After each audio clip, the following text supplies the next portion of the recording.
Ikaze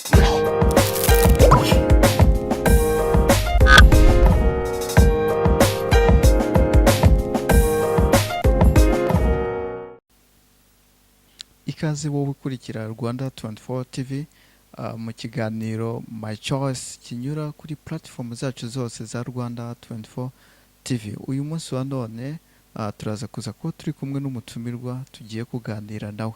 Reka rero dukomeze tubahe ikaze mwese muherereye mu bice bigiye bitandukanye bigize igihugu cyacu cy'u Rwanda ndetse n'abari hakurya y'imbibi z'umupaka w'u Rwanda. Ubwo ndavuga abari muri Afurika y'Iburasirazuba, Amajyepfo, Iburengerazuba ndetse n'Amajyaruguru. Tumaze iminsi dutangiye iminsi yo kwibuka cyangwa se icyumweru cyo kwibuka, twaratangiye iminsi 100 yo kwibuka abacu bazize jenoside yakorewe abatutsi. Ndagira ngo rero mfate umwanya nange ihumure kandi nkomeze mbwire abanyarwanda aho muri mwese kugira ngo dukomeze twibuke kandi twiyubaka. Tugiye gufata amasegonda makeya tuze kuza dukomezanya n'uwo mutumirwa wacu. Njyewe nitwa Claude Muhirwa.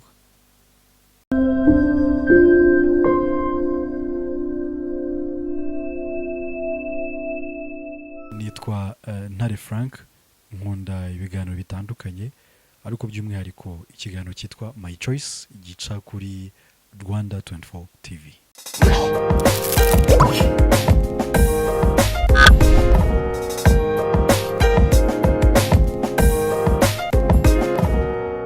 Nyuma y'akaruhuko gatoya twari tumaze gufata, tugarutse turi kumwe n'umutumirwa wacu. Muri kumubona n'umukobwa, niwe tugiye kuganira uyu munsi mu kiganiro cyacu cyitwa My Choice.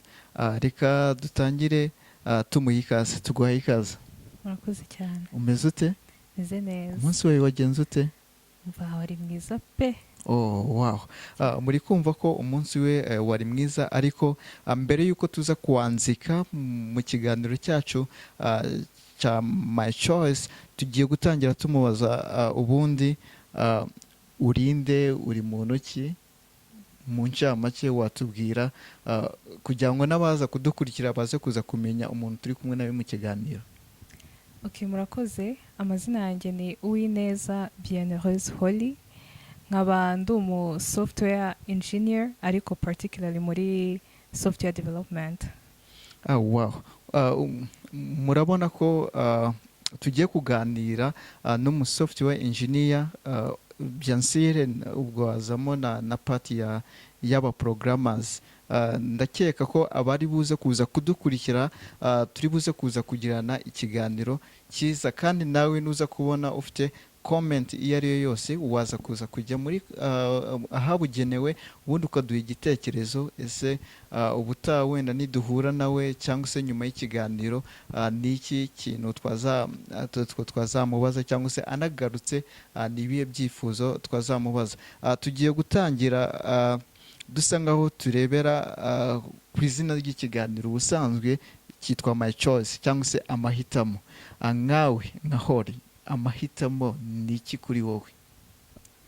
Amahitamo ni ikintu umuntu yumva ashaka, tuvuge biterwa, hari ibintu bigiye bitandukanye uba ushaka kugeraho, noneho kandi haba hari ibintu byinshi hano hanze wahitamo. Ubwo rero urumva amahitamo ngiye numva ko ari ikintu cy'ingenzi mu buzima.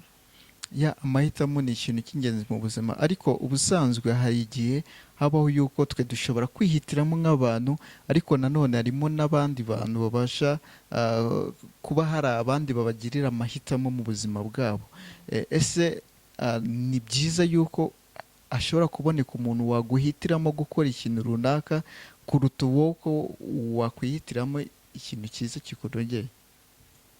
Okay, njyewe ku giti cyanjye numva ibyaba byiza ari uko umuntu yakwihitiramo, ariko mbere yuko wihitiramo banza ugisha inama.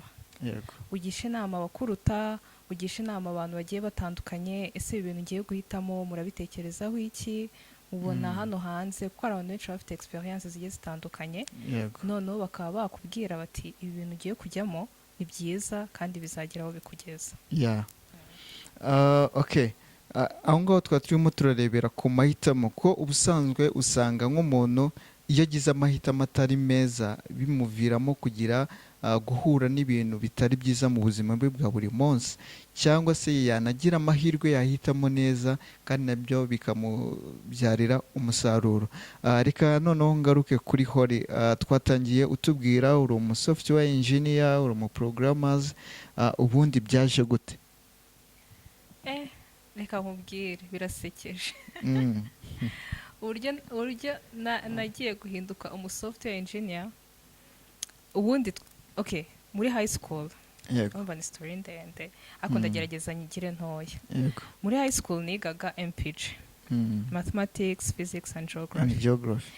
Icyo gihe ngiye ikintu numvaga nziga ni nka architecture. Noneho njya gusoza ngatse architecture koko ubundi architect wakora iki? Noneho umusaza yakayambwira ati ariko ngo wajya muri mechanical engineering se noneho ni ibiki? Urumva nari mfite dilemma nyinshi mu mutwe ntazi ngo ndashaka iki.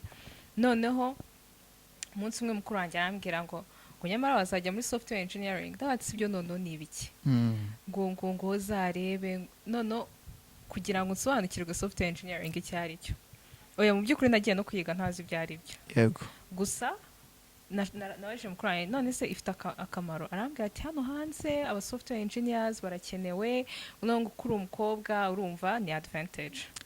Urumva icyo kintu iyo cyumvise kandi ngiye rwose nkunda ibintu biri so advantageous hano hanze.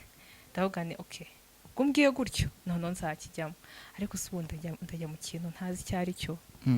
Noneho musaza wanjye arambwira ati rero reka ngusobanurire ngiye software engineering icyo ari cyo. Arangije anyereka filme izi ngizi za science fiction. Izi ngizi ni zo ziri so imaginary ariko zerekeranye na technology. Na technology guhakinga n'ibyo. None arayinyereka arambwira ati reba uriya muntu wirayo nari gukora. Ati niyo software engineering nayo zatumera kuri iyi. Nambwiye gutyo ndavuga ati ye urakoze cyane. Ahubwo si ibintu nta nubwo nabura kubijyamo.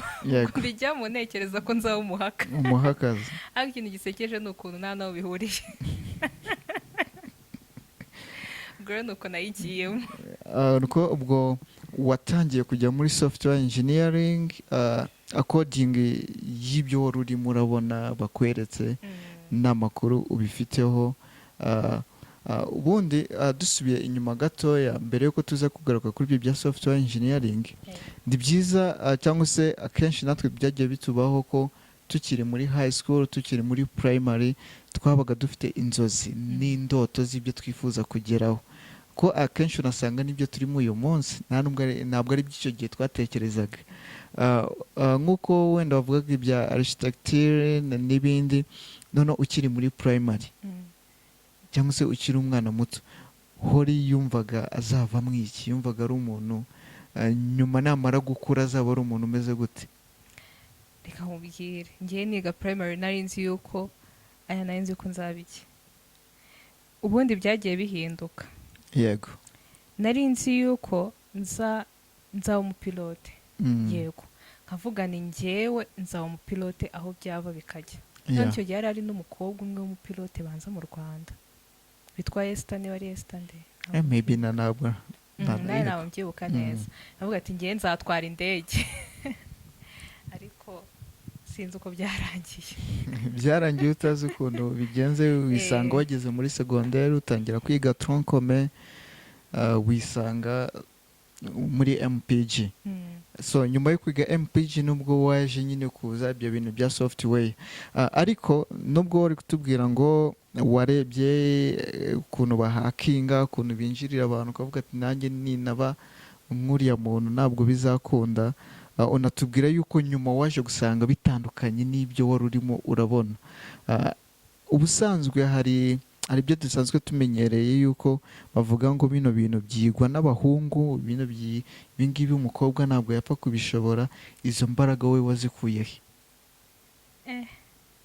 Ariko reka nkubwire ibi bintu rero ni ukubeshya kuvuga ngo abahungu. Okay, yego majority usanga ari abahungu babikora kuko n'ahantu navuga nirirwa nkora abakobwa hari nabara ku ntoki yego ariko ntabwo ariko bimeze ngewe ntekereza yuko ikintu kuko umuntu arashoboye yego noneho cyane cyane umukobwa arashoboye cyane kuko Mm, niba ababyeyi bagufashe bakagushyira mu ishuri yego bakubwira genda wige Mm, ntabwo bakubwiye ngo genda wige ibi ngibi nurangiza uzagarukiriza ubwenge bwawe ahantu runaka yego ahubwo barakubwira ati genda wige ukore exploration nubishobora ni byiza yego urumva rero ntabwo nagiye kwiga ndi limite mu mutwe wanjye Mm, ikindi kandi ntabwo nkunda ngewe ibintu byoroshye ukunda ibyo twita fighting spirit kurwanira ikintu paka ugeze Cyane. ku ntsinzi yacyo noneho iyo bavuze ngo ikintu ntabwo gishoboka ngiye kuri ngewe mpita numva ko iki kintu kirashoboka yego ubwo rero nyijyamo gutyo Mm. Akenshi iyo umuntu atangiye ibintu nk'ibyo ngibyo tubonamo igitsina gore bakiri bakeya muri byo umuntu ahura na challenge zigiye zitandukanye ugitangira kwiga engineering kugeza n'aho ubu ngubu n'ibyo urimo urakora ni abantu bigeze baguca intege kuvuga ati umukobwa nkawe ugiye ko muri coding uzavamo umufungamutwe kubera ko ni ibintu by'amakode izo challenge nazo wigeze uhura nazo okay reka nkwere mu by'ukuri ngewe abantu ngira banzengurutse cyane navuga ni umuryango wanjye yego kandi niba hari abantu batera kuraje nibo Mm. noneho hari ukuntu cyane cyane nka musaza wanjye yambwira ngo uzabishobora yego ati ntabwo bigoye uzabishobora rwose none icyo kintu cyo kunyumvisha ko nzabishobora kandi koko nanjye koko nkumva ko nzabishobora uzabishobora kimwe na papa wanjye akambwira ati uri umuhanga Mm. none ikintu cyo kunshyiramo ko ndi umuhanga ahubwo rimwe natsindwa nkavuga ati bwa buhanga bwagiye bwagiye yeah.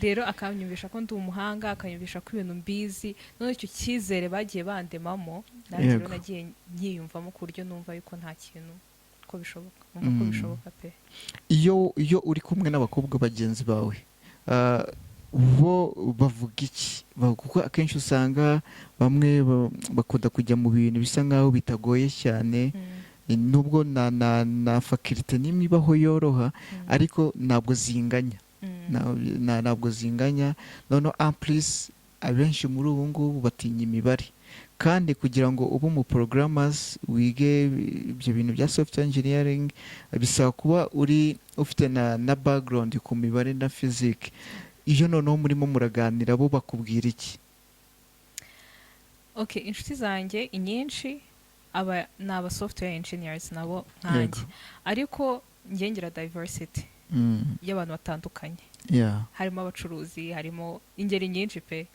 rero iyo turi kuganira ubona koko bari kunyumvisha ukuntu ibintu niga bikomeye ariko nanjye ndi kubibabwira ndabwira ati reka ntabwo bikomeye gusa njye hari ikintu kimwe nizera hari principe njya ngenderaho yavuga ni ikintu cyose umuntu akunze akagishyiraho umutima we yabamo successful ntabwo ari ngombwa ngo ube umudeveloper ntabwo ari ngombwa ngo ube nyine ngo ujye muri engineering as long as wagishyizeho umutima wawe ukakipinga the consistency in one way or another you become successful okay tukiri kuri apati y'ibyo ngibyo n'ubundi wakurikiye mu Rwanda bigendanye n'amateka of course ko ubu ngubu turi no mu minsi 100 yo kwibuka ayo mateka ibyabaye mu Rwanda twibuka abacu bazize jenoside yakorewe abatutsi ariko mu myaka 30 ishize igihugu kirimo kiriyubaka cyane cyane mu byo cyabashije gushyiramo imbaraga harimo n'uburezi mu kuba rero harimo uburezi kugira ngo abanyarwanda abaturage b'u Rwanda bajijuke babe open babashe kugira ibyo bakora banateza imbere igihugu usanga kugira ngo umunyeshuri abe successful abashe kwiga ibintu agire ku ndoto z'ibyo yifuza usanga hari aho bikigoranye bigendanye na infrastructure bigendanye ibikoresho by'ibanze usanga nk'umunyeshuri ageze nko mu wa 4 segonderi ataranakora kuri keyboard ya computer kandi ugasanga nyine arifuza kuba ati nzavamo mu software nzavamo mu editor nzavamo mu ki usanga ibyo bintu ku ruhande rwawe no ku ruhande rw'urubyiruko n'abajene bakiri mu ishuri usanga ibyo bintu bigira ingaruka zingana gute? Ibyo bintu yego ni challenge ariko Yego. ngiye ko navuga so far nyine I can say our country is making up nyine its own best. Yeah. It's trying. Rero ku muntu ushaka nko kuba software developer akaba ageze nko mu wa kane akiri nko muri segonderi, Yego. icyo navuga cyo haracyari kare. Mm. Yego yajya yihugura umwanya muto yabonye gato niyo Yeah. yabona mashine yaba y'inshuti yaba y'umuvandimwe yaba ya anko yaba y'umubyeyi akageraho, kuko n'ubundi akajya nko kuri YouTube. Yego. Kuko navuga education ubu ngubu bisigaye yarabaye akantu gatoya cyane. Yeah, sure. Akajya kuri YouTube akavuga ati ese ndaherahe, akaba yakwandikamo ijambo software development. Yeah. Ibyo ubwayo iramuhereza basic. Yeah. Noneho icyo wakwiga uyu munsi wakongera ukiga igihe icyo ari cyo cyose upfa kuba ubikunze, none igihe Yego. cyazagera ukagenda ukabikurikirana muri university. Yeah, muri Kuko nanjye university. nabigiyemo ntazi ibyo ari byo. Yego. Nawe wabigiyemo utazi ibyo ari byo, kandi unatugaragarije yuko akanya kariko kose okaziyo umuntu abonye agomba kuba yayikoresha kugira ngo abashe kugira ibyo ashaka kuba yabona. Gusa nubwo utubwiye uko nguko cyangwa se turimo turaganira ko ku mahitamo y'abantu tugira, turacyafite n'ikibazo cy'imyumvire. Imyumvire ikomeye cyane cyane mu babyeyi bacu, kumva ko umukobwa ugiye kwiga ibi bintu biri tekiniko aba agiye kuba ikirara. Sinzi nawe niba ujya ubyumva, ariko akenshi twakuze twumva ngo umuntu niba agiye kwiga electronic, for example njyewe muri segonderi nize computer electronic, ariko njya kwiga umusaza yifuzaga ko njya kwiga mess. Ndavuga ati no, ngiye ngomba kwiga informatique electronic. Ati oya, tugugiye kuba ikirara, ugiye kwirwa unywa amatabi w'inzoga. So maybe ko wenda hari ababyeyi nabo batekereza ko wenda umwana ugiye kwiga ibintu biri tekiniko ashobora kuba wenda ari ibya software, ashobora kuba wenda ari ibya multimedia, ashobora kuba ari electricity, masonary. Niki kintu noneho wabwira umubyeyi ugitekereza ko ubu ngubu umuntu wiga imyuga n'ubumenyingiro, cyane cyane ko ari naho akazi navuga gasigaye kwihangira imirimo, cyangwa se ukaba wanakorera abandi ariko ufite ubwo bushobozi, ariko umubyeyi akavuga ati hoya ndashaka kujya kwiga ibi ngibi. Biranagaruka kuri cya kindi cy'amahitamo, ati njye ndifuza ko uzaba umuganga, kandi umwana we arifuza kuba umudevelopers, arifuza kuba wenda umuproducers, ariko umubyeyi we akamuhitiramo. Sometimes bikanaviramo n'umwana kwiga nabi akanatsindwa. Ni ikihe kintu noneho wabwira ababyeyi bafite mentalite nk'iyo ngiyo? Icyo navuga ni uko ababyeyi bagomba kugerageza kumva abana babo. Akavuga ati se mwana wanjye urashaka iki? Icyo kintu uri gushaka, yego nshobora kuba ntari kugisobanukirwa, ariko ese hari umuntu uzi waba waragikoze? Yego. Niba uwo mwana tuvuge ni umuhungu cyangwa umukobwa, reka mvuge umukobwa, ati se hari umukobwa uzi ukora ibyo bintu? Niba amuzi, uwo mubyeyi nashishikarizwe no kujya kumenya uwo muntu. Agende abonane noneho baganire, kuko burya ni byiza iyo umubyeyi ahuye n'umuntu mukuru mugenzi we akamubwira ati ibi bintu umwana washaka kujyamo, yego ni byiza. Noneho ngaho niho yahera yumva umwana, kuko umwana agiye no kwimusobanurira cyangwa umubyeyi agiye gushaka kubyiyumvisha byagorana. Turacyari kuganira n'umutumirwa wacu Holly. Turi mu kiganiro cyitwa My Choice, amahitamo, aho umuntu ashobora kuba yagira ibyo ahitamo kandi bikazanaba byiza kuri we, akaba successful ndetse akiteza imbere we n'umuryango we ndetse n'igihugu muri rusange. Tugiye gufata akandi karuhuko gatoya, ubundi turagaruka mu masegonda make dukomeza ikiganiro cyacu.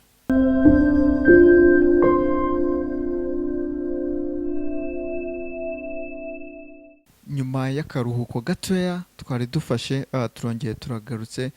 Mbibutsa ko niba aribwo ukijoining ikiganiro cyitwa My Choice, naho platform dukoresha ni ushobora kuba wajya kuri YouTube, ushobora kuba wajya kuri Instagram, kandi ushobora no kuba wajya kuri website ari www.rwanda24tv.com, ubundi ukatukurikira ukaduha ibitekerezo kugira ngo turusheho kubana nawe umunsi ku munsi.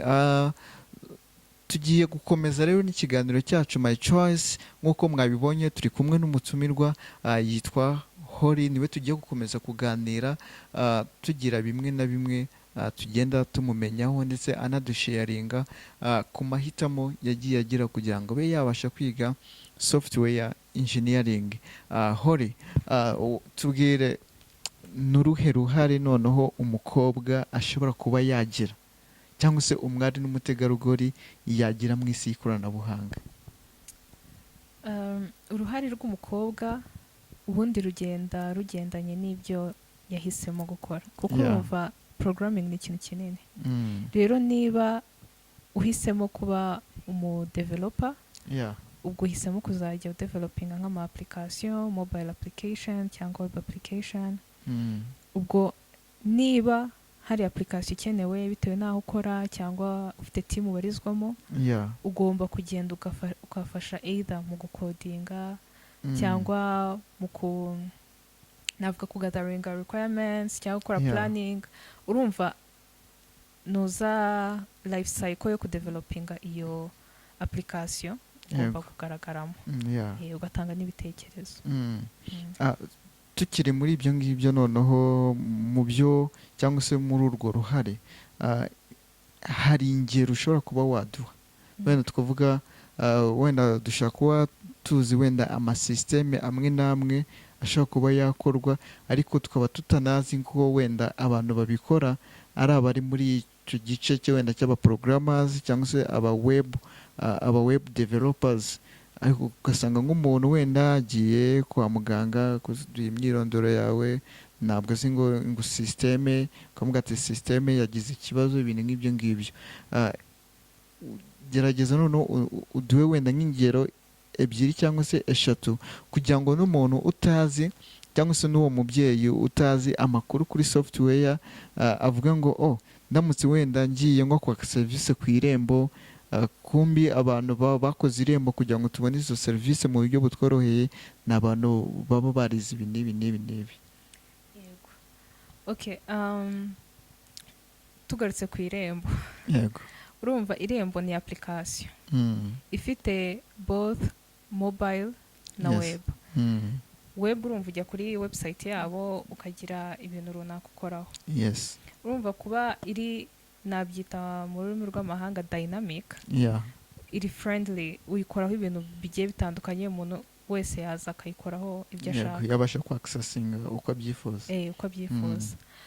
Urumva aba software developer n'abandi bantu bari mu yindi team itandukanye, abakora testing, abakora requirement gathering, abantu bagiye batandukanye, nabo bari muri team ya developinze iyo system. Urundi rugero natanga, navuga kangiye ku rugero rwa WhatsApp. Twese dukoresha WhatsApp. WhatsApp ni ifite nayo mobile application, ari ingi tugendana muri telefone. Hari na web application, ariyo browsinga kuri browser ku ma web, ukaba search engine agiye atandukanye. Yego. Urumva WhatsApp nayo kugira ngo tuyibone kuriya tuyibona, nuko hari aba software developers inyuma yayo, hari aba software testers, n'abandi bagiye batandukanye, abo kuri database bagiye batandukanye. Urumva rero umuntu w'umukobwa cyangwa w'umuhungu uhisemo kwiga software development, icyo azajya akora ni ukudevelopinga izo applications zigiye zitandukanye. Niba ndi kubyumva neza, kuba naba mfite WhatsApp muri telefone yanjye, nkabasha kuba nakwandikira umuntu uri muri Amerika, uri mu Rwanda, uri ahantu ariho hose, ubwo butumwa akabubona, ndetse wenda nkaba nanamuhamagara mu buryo bwa video call. Kugira ngo ibyo bintu bibeho, ntabwo ari ikintu umuntu atoragura, ahubwo ni abantu baba bicaye bagatekereza ikintu bakora barangiza bakadevelopinga ari byo n'ubundi aba software abantu baba barize wenda software engineering cyangwa se n'ibindi biri related na software. Niba ndi kubyumva neza. Yego nibyo rwose. Murumva ko hari akamaro kenshi cyangwa se kanini ku muntu wabashije cyangwa se wabasha kwiga ibyerekeranye na software engineering kandi akabasha kuba yanateza imbere society cyangwa se igihugu muri rusange. Ariko tukiri muri ibyo ngibyo by'ikoranabuhanga n'iki ubona noneho ikoranabuhanga reka noneho tuvuge mu Rwanda two kujya beyond tuvuge iwacu twebwe mu Rwanda nk'abanyarwanda, ikoranabuhanga ubona ari iki ryakemuye mu bikorwa bya buri munsi by'abanyarwanda, ubona ari uruhe ruhare ryagize kugira ngo uyu munsi wa none igihugu cyacu cy'u Rwanda abanyarwanda bakirimo babe hari ibyo babasha kuba bakwitezamo imbere? Navuga rwagize uruhare runini cyane, harimo gutanga ibikoresho ku banyeshuri nabo bakaba bagira access ku ma laptops kandi ayo ma laptops akaba yabafasha kwiga ibintu bitandukanye. Ikindi cya kabiri ni amasisiteme ari mu Rwanda nk'Irembo rwose ryaje gukemura ibibazo byinshi cyane. No kubona hari tap and go. Tap and go ntabwo ukigenda kuri bisi hariya ku ma arrêt de bisi noneho ngo utange amafaranga gutya, ahubwo ikarita, none se usobanukirwa ikarita ukoza ahantu ako kanya amafaranga akahita avaho, bigenda bite? Rero urumva iyo nayo ni systeme.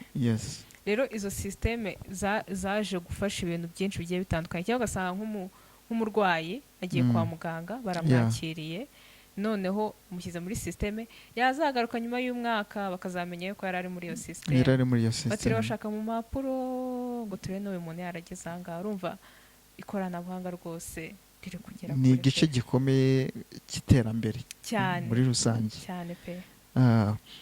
Arakoze kudusobanurira ku byerekeranye n'ikoranabuhanga ndetse n'akamaro karyo n'icyo ribasha gufasha twebwe abarikoresha, by'umwihariko tugerageza kuba twakwiteza imbere. Tugiye gusa nkaho tugiye kudeviyaho gatoya, ariko n'ubundi turacyari muri cya kiganiro cyacu cyitwa My Choice.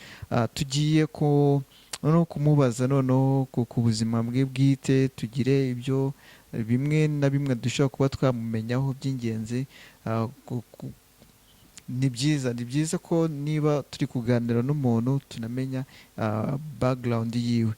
Ubundi ubusanzwe Holly iyo atari guprograma muri make atari muri gahunda ze z'akazi cyangwa se z'ibyo yize, Holly ni ibihe bintu aba ahugiyemo?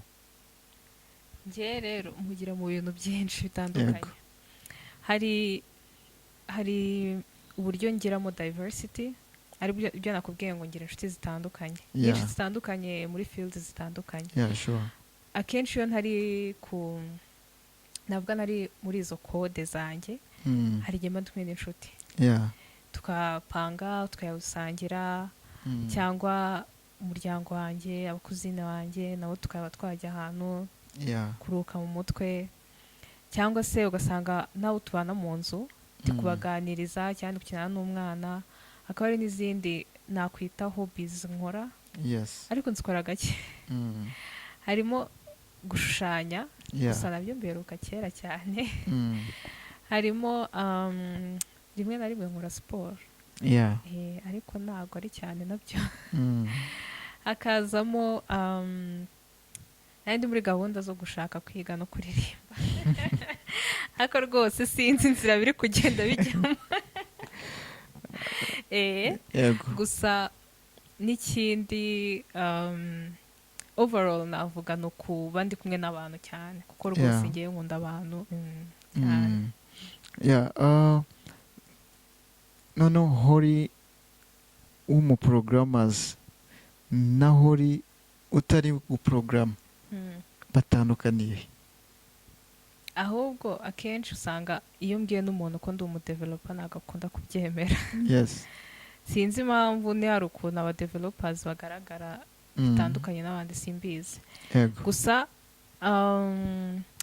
reka nkubwire Holly utari kudevelopinga uko nameze. yego Holly utari kudevelopinga aba ari umuntu navuga uri guseka uhora yishimye uganira utera story, yego ariko uri kudevelopinga aba acecetse. ari busy Umva aba ari busy rwose hahandi none yo muye na error. Mbere ho nahuraga nayo nkumva neza neza umutima urahagaze, ariko ubu ngubu ndi kugenda mbimenyera, mpura nayo rwose nkanahaguruka ndi guseka njya gukora izindi activities, cyangwa nkaba nahaguruka nkajya kuvugisha nk'umuntu aho runaka mubaza ese umunsi wari kugenda neza urumva wishimye, noneho nyuma yaho nkagaruka nkavuga ati harya ngo byagenze bite byapfiriye yego noneho nkicara nkongera nkabisubiraho. ni nacyo kibazo nanjye kukubaza ko unagikomojeho, kuvuga ngo noneho iyo noneho uri kudevelopinga ehwana ugahura na era ikanga kuvamo burundu, ikibazo bigenda ute? Ese arimo nk'abantu nzi tuvuge iyo ahuye na era adashobora kugira ikintu icyo ari cyo cyose yakora, haba kurya haba kunywa haba kugira gute, atarabona igisubizo cy'iyo era, wowe bigenda gute? ibyo bintu ni bibi cyane. Mbere hari ukuntu nanjye nicaraga nkayireba nkavuga ati ntago nyivaho idakemutse ya nkayireba ahubwo ngasanga ndi kwitera umutwe w'ubusa, ngasanga ikintu nyimazeho amasaha noneho hari ukuntu babawe hari ukuntu ushobora kwicara ugasanga ikintu ni nk'akabuzo gato cyane wibagiwe, yego ariko wakubise hirya no hino, wafunguye documentations, amatabs igihumbi arafunguye, kuri gushaka ngo solution ya error, yego ukayimaraho amasaha 3 ugasanga wenda washyizemo space itakagombye kujyamo ukarwara n'ibyo bintu, cyangwa hari nk'akantu nk'aka semicolon wibagiwe, yego wajya kureba ugasanga ni nk'icyo kibazo nyuma y'amasaha 3 ukicaye imbere. Rero ibyiza njye iyo mpuye na error ndicara hahandi umutwe wanjye nyimeze neza nkayirebamo, hari muri code nkavuga ni se ikibazo kiriye kuki biri kugenda gutya. Nono mbere hari ukuntu nahuraga na error, kugira ngo ngusobanurire ubwo buryo bw'ukuntu iyo mpuye na error mera. yes N'ahantu nakomeje nkubwira ni kuyicaraho umunsi wose nturye n'iki ukuntu ari bibi. Mbere hari igihe nayicaragaho umunsi wose, noneho nkayamvuga ni njyewe ndi kubibona nta kibazo na kimwe kiri muri kode zanjye, error ifite ikihe kibazo. N'umunsi umwe hari ijambo umusaza wanjye yambwiye, ni nkaho ryampinduye mu mutwe wanjye, yarambwiye ati machine ntabwo ujya yibeshya, machine ni ikintu kiri programmable, icyo uyibwiye gukora nikikora. Ubwo bivuze yuko niba harimo error, ubwo there is a human being mistake behind that error. Ubwo rero nanjye mpita mvuga nti niba nubwo iyo error ntari kuyibona, ntari kubona muri code zanjye ahantu iri guturuka, uko biri kose irahari.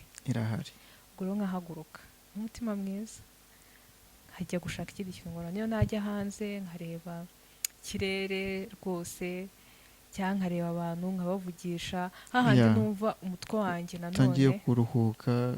Yego ndi kuruhuka, numva nanjye kuba umuntu mushyashya.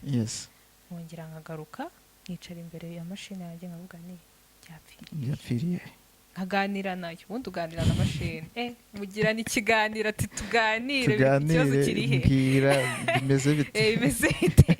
noneho ubwo ngubwo waba uri kuganira nayo uyibaza uti se byapfiriye wese ahangaha ko ndi kubona ahangaha twari twabikoze bigakunda, kandi koko ukayakubona ukabona birakunze. kumva biba bitoroshye. Ntabwo biba byoroshye, saba kwihangana. Ubusanzwe Holly akunda iki? Biterwa n'icyo umbajije cyangwa field umbajijemo. Ariko impamvu ko usanga kenshi tuvuge nk'ubu nkanjye, iyo ndi kumva nk'umuziki, ndi kumva abantu baririmba babizi, apana abantu baririmba nkanjye nkuririmba numva aricyo kintu kimpaye amahoro nyine nkunze kurusha ibindi bintu byose, ku buryo bishobora no gutuma no gufata amafunguro nshobora kubireka nkumva indirimbo, cyangwa se iyo naniwe. None wowe ni icyo kintu ukunda ku buryo uvuga ngo iyo mbonye chance yo gukora kino kintu nkora iki ngiki? Okay. Katurebe ikintu nkunda ku buryo mbonye chance yo kugikora numva rwose nishimye. Yeah. Iki kintu ni ikihera. Kuko ubuze umuziki mpita nibuka yuko iyo ndi kwandika kode mba nambaye ekuteri ndi kumva indirimbo, mpita nsanga ahubwo nzumva iyo ndi kwandika nyine iyo ndi guprograming, ahubwo iyo ndi kurelaxinga ntabwo nakumva indirimbo.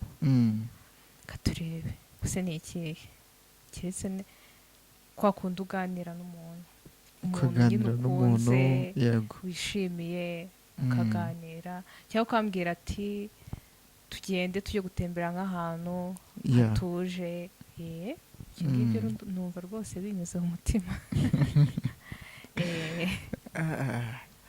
Okay. Nk'abakobwa usanga twebwe ku gitsina gabo ntabwo ari cyane. Usanga hari abo nk'umukobwa ahura n'abasore abagabo bagiye batandukanye, ndetse the most of them bakaba hari ibyo bo bashaka kubaha kugira ngo bagerageze kubaapproachinga, ugasanga rimwe na rimwe babiciye ubuzima.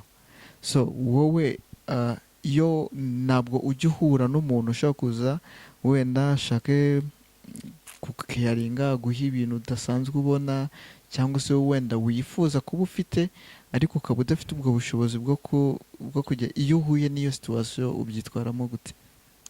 Okay, njye reka nkubwire nta kintu kijya gipfa kunkanga. Yego. Kuvuga ngo uje ufite ibintu bya ngo wankangisha n'iki n'iki, ibyo ntabwo binkurura. Uzaze wigize umuntu mwiza uzangurura. Umuntu wigize umuntu mwiza wakurinza down, nyine uri umuntu mwiza uciye bugufi, aho rwose uzangurura. Ariko nuza ngo ufite amafaranga ngo ufite fame iki n'iki, K-boy yayizanye araparika tugira tugenda tujya gusangira. Ubwo bishaka kuvuga yuko kuba umuntu yaza kukureba cyangwa se kukwapproachinga wenda ngo mujye muri relationship yitwaje ubushobozi afite kuri wowe, ntabwo ibyo bintu bikora. Kuko ni n'umutego usanga abakobwa benshi bakunda kugwamo, aterega yaransohokanye njyana ahantu. Oya, ntabwo umutego rwose ntabwo ujya umfata. Yego. Okay, turimo turagenda twegera umusozo w'iki kiganiro turimo turagirana. Reka noneho ngaruke kuri wowe, wenda twatuvuye ku bibazo bimwe na bimwe dushobora kuba twakumenyaho, noneho intumbero zawe nka Hori ni izihe? Harya intumbero ni future? Yeah, future projects. Yes. Okay, njyewe intumbero zanjye icya mbere cyo ni ukuba successful. Success ntabwo success nyibarira mu mafaranga cyangwa iki. Nabyita ni kuba able yo ku affordinga nk'ikintu nshaka. Ikindi cya kabiri ni ukuba able yo kuba umuntu nkeneye ubufasha nawe umuhereza mu buryo bwose. Yego. Ujya utekereza nawe kuba wazagira ikigo gikora ibyo wize, ukaba wanatanga akazi ku bandi bantu? Ntawe njya mbitekereza, ariko gusa ngewe icyo ntekereza ni ukufasha abashaka gukora ibyo bigo. Kubera yuko tuvuge niba ufite nk'intumbero yo gushaka nko kwagura nk'ikigo cyangwa gufasha abantu, ngewe ubwo bufasha nabugufasha, ariko bitanyitiriye. Ntabwo nkunda kugaragara nk'umukino ati ikintu cyitiriwe Hori. Oya, behind the scene mbe ndimo ariko atari njye ugaragara imbere. Umunsi uzaba wabaye nk'umubyeyi, wumva wazaba uri umubyeyi umeze gute? umubyeyi wumva icyo umwana we ashaka. Ushyigikiye icyo umwana ashaka gukura, ashaka kuba cyo, kandi umubyeyi uharanira ibyiza by'umwana. noneho turimo turasoza, ni ikihe kintu noneho wabwira abakobwa, abahungu bifuza nabo kuba bagira amahitamo nk'ayo wagize? ngewe icyo nabwira, mukomerezaho, kandi icyo ushaka kuba cyo ntihakagire umuntu ukiwukuramo, kuko ni wowe ubwawe n'ubuzima bwawe, kandi urashoboye cyane cyane cyane. rero byakunda cyane ugahinduka umuntu wifuza kuba we, kandi ukemera gufashwa, kuko muri iyi kariyeri yacu ntago wowe ubwawe wakwigeza ku kintu. mu buryo ndivuga ngo kubwo kutigeza ku kintu, munyumve neza, ni uko mvuze yuko ntabwo wakwiga wenyine. Yego ushobora kwiga kuri YouTube ukabimenya, ukicara ugahinduka umuporogaramu urenze, ariko uko byagenda kose uzakenera ubufasha bw'abandi.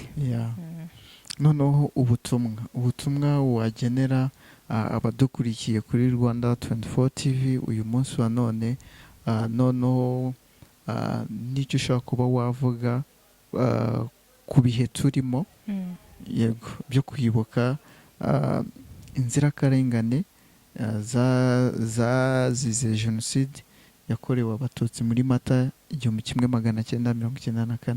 ni ubuhe butumwa wabwira abadukurikiye muri rusange, ndetse n'icyo ushobora n'ijambo ry'ihumure ushobora kubwira abo bantu?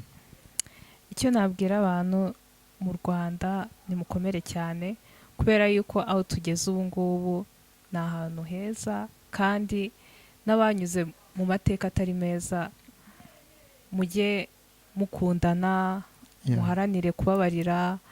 natwe rero twabakomotseho, tuzakomeza dukundane, kandi ibyiza bamaze kutugezaho tuzabiharanira, natwe tubikomeze imbere. nk'uko muri kubibona rero, turi mu kiganiro My Choice kinyura kuri Rwanda 24 TV ndetse n'izindi platform zacu zose, haba kuri Instagram, haba kuri website. rero reka dukomeze tubifurize kugubwa neza, kandi tubabwira ngo nimwibuke, cyangwa se twibuke nk'abanyarwanda, kandi twiyubaka. tuzongera guhura umunsi nk'uyu nguyu, ubwo tuzaba turi kuganira n'undi mutumirwa, ndetse dufite n'indi nsanganyamatsiko tuzaganiraho. icyo wagomba kumenya cyo, gira amahitamo meza kugira ngo uzagire ubuzima bwiza. hori, reka tugushimire rero kuba witabiriye invitation yacu yo kuri uyu munsi, kandi ikindi gihe nitugukenera twizere yuko tuzakubona cyane. Urakoze. nawe urakoze. rero mwakoze namwe kudukurikirana. reka rero dusoze tuvuga ngo bye bye.